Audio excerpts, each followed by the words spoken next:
वह सब कुछ करो जो तुम्हें करना है, लेकिन लालच से नहीं, अहंकार से नहीं, वासना से नहीं, ईर्ष्या से नहीं, बल्कि प्रेम, करुणा, नम्रता और भक्ति के साथ। भगवान श्री कृष्ण इस अनमोल वचन के माध्यम से कार्य करने की नियत का उल्लेख करते हैं। जब किसी भी कार्य करने में अगर लालच होगा, बेईमानी होगी, जलन होगी, तो वो काम न तो सही होगा और न ही उसके परिणाम फलदायी होंगे। इसके अतिरिक्त जिस कार्य को हम पूरे मन से प्रेम पूर्वक करेंगे तो वो न सिर्फ हमारे लिए बल्कि समाज के लिए भी हितप्रद होगा। श्री कृष्णा के महान उपदेश नर्क के 3 द्वार हैं: काम, क्रोध और लोभ। जो व्यक्ति कामी प्रवृत्ति का होता हो, जिसके मन में लोभ होता है और जो अत्यधिक क्रोधी स्वभाव का होता है, उसके लिए नर्क के द्वार सदैव खुले होते हैं। अर्थात ऐसे व्यक्ति को तो सिर्फ नर्क में ही जगह मिलती है। मैं ही सृष्टि का आदि, मध्य और अंत हूँ। भगवान श्री कृष्ण ही इस सृष्टि के पालनहार है। वही इस संसार की शुरुआत थे, वही मध्य और वही अंत होंगे।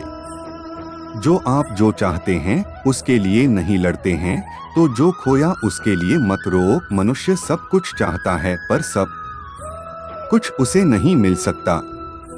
आपको जो नहीं मिला उसके लिए पश्चाताप मत करो, और जो आपसे खो गया, जो आपसे अलग हो गया, उसके लिए निराश भी मत हो। मैं सभी प्राणियों के हृदय में स्थित आत्मा हूँ। मैं सभी प्राणियों का आदि, मध्य और अंत भी हूँ। हर व्यक्ति श्री कृष्ण से जुड़ा है और श्री कृष्ण हर व्यक्ति से जुड़े हैं। वही हमारे आदि, मध्य और अंत है। ठंड या गर्मी, सुख या दर्द का अनुभव करें। ये अनुभव क्षणभंगुर हैं, वे आते हैं और जाते हैं। उन्हें धैर्यपूर्वक सहन करें। समय एक सा नहीं रहता। आज दुख है तो कल सुख भी आएंगे, और सुख के बाद दुख भी आना स्वाभाविक है। आपको पूरे धैर्य और श्री कृष्ण पर विश्वास के साथ अपना जीवन निर्वाह करना चाहिए। सत्य कभी नष्ट नहीं हो सकता। अच्छा करने से नहीं डरना चाहिए। लोग अक्सर सच कहने से बचते हैं या डरते हैं, पर सत्य कभी छुप नहीं सकता और न ही कभी मिट सकता है। कितना भी छुपा ले पर सच तो उजागर हो ही जाएगा। इसलिए जो बात सच पर आधारित हो उसे करने या कहने और मानने से कभी नहीं डरना चाहिए।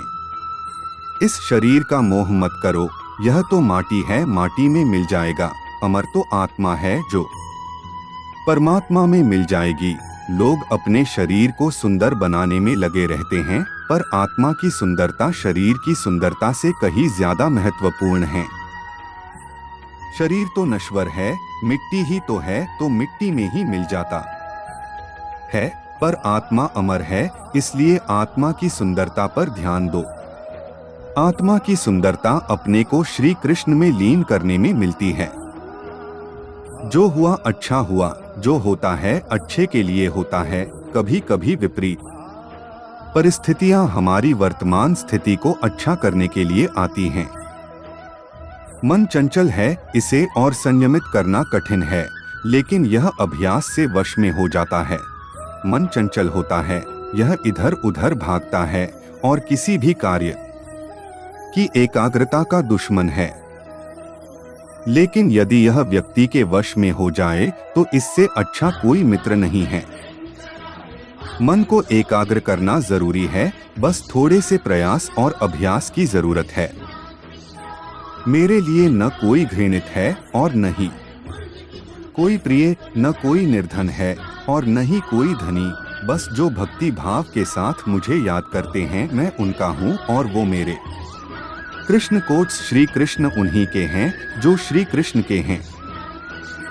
भगवान तो बस प्रेम भक्ति के भूखे हैं।